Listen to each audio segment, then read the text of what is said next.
السيرة النبوية الشيخ محمد سيد حاج. قالت عائشة والحديث في البخاري: لم أشعر إلا ورسول الله صلى الله عليه وسلم على بابنا عند قائم الظهيرة، فقال أبو بكر: لم يأتي به إلا أمر جلل. فدخل النبي صلى الله عليه وسلم وجلس وقال: يا أبا بكر أخرج من عندك، طلع الناس. ولم يكن في البيت غير أسماء وعائشة. قال: يا رسول الله إنما هم أهلي ولا يريبني منهم شيء. قال: أذن لي بالهجرة. النهار الناس ديل اجتمعوا يوم 26، يوم 27 بالصباح اللي هو حينفذوا ثاني يوم بالليل. وده شيء عجيب. عائشة يعني روت هذا الكلام وهزها. قالت: فلما قال النبي صلى الله عليه وسلم أذن لي بالخروج، قال أبو بكر: الصحبة يا رسول الله. فقال له النبي: الصحبة.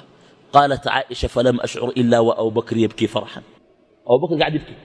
وإنها صحبة فيها من المخاطرة ومن المغامرة ما فيها ومن الأهوال. المهم خرج النبي عليه الصلاة والسلام إلى الغار، وكمن فيه الأيام الثلاث أو الليالي الثلاث.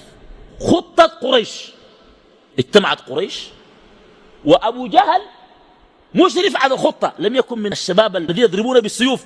لما أراد النبي أن يخرج وعلي مسجى، خرج النبي فيهم، وهذا متفق عليه عند أهل السير. وجعلنا من بين أيديهم سدا ومن خلفهم سدا فأغشيناهم فهم لا يبصرون، حتى وضع من حصباء مكة وترابها على رؤوس بما فيهم أبو جهل ولم يروه. حتى خرج النبي صلى الله عليه وسلم بعد ذلك بالليل، وخرج من خوخة من بيت أبي بكر بورا البيت بجدة كويس أو نفاج. خرج هو أبو بكر إلى الغار، فجاءهم الرجل وأيقظهم وهم نيام. قال: لقد خرج محمد بين أيديكم. فنظروا من ثقب الباب فإذا رجل مسجى بالبرد الخضرمي أو الحضرمي مسجى فيه، حتى قام علي وعرفوه بعد ذلك. فكانت خطة قريش إلقاء القبض على علي رضي الله عنه أولا، فسألوه فأعجزهم. ذهبوا إلى بيت أبي بكر وفيه ضرب أبو جهل أسماء حتى طار قرط أذنها.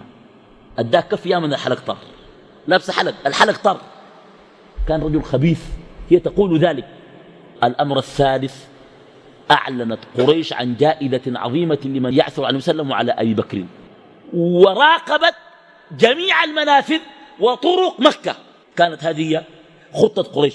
ثم استأجروا قصاصا، والقصاص دلهم إلى باب الغار.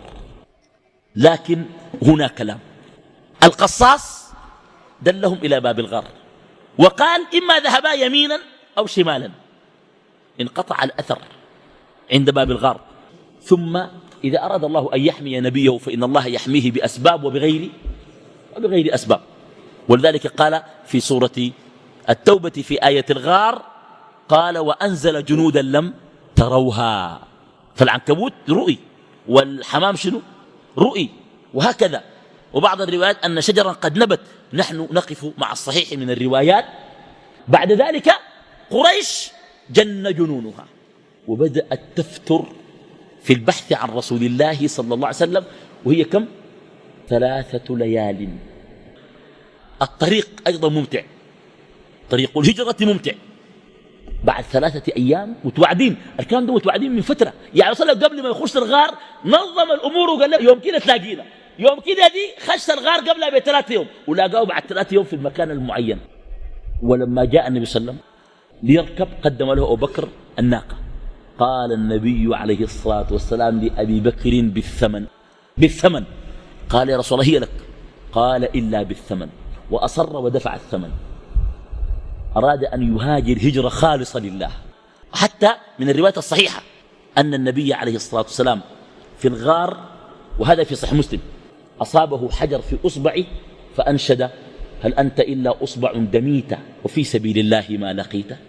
وقد نزل القرآن يصور ويوضح في أسلوب بليغ هذه الأيام في قوله تعالى: إلا تنصروه فقد نصره الله إذ أخرجه الذين كفروا ثاني اثنين إذ هما في الغار إذ يقول لصاحبه لا تحزن إن الله معنا فأنزل الله سكينته عليه وأيده بجنود لم تروها وجعل كلمة الذين كفروا السفلى وكلمة الله هي العليا والله عزيز حكيم. ونسلم قبل أن يخرج من مكة نظر إليها نظرة وداع، هاجت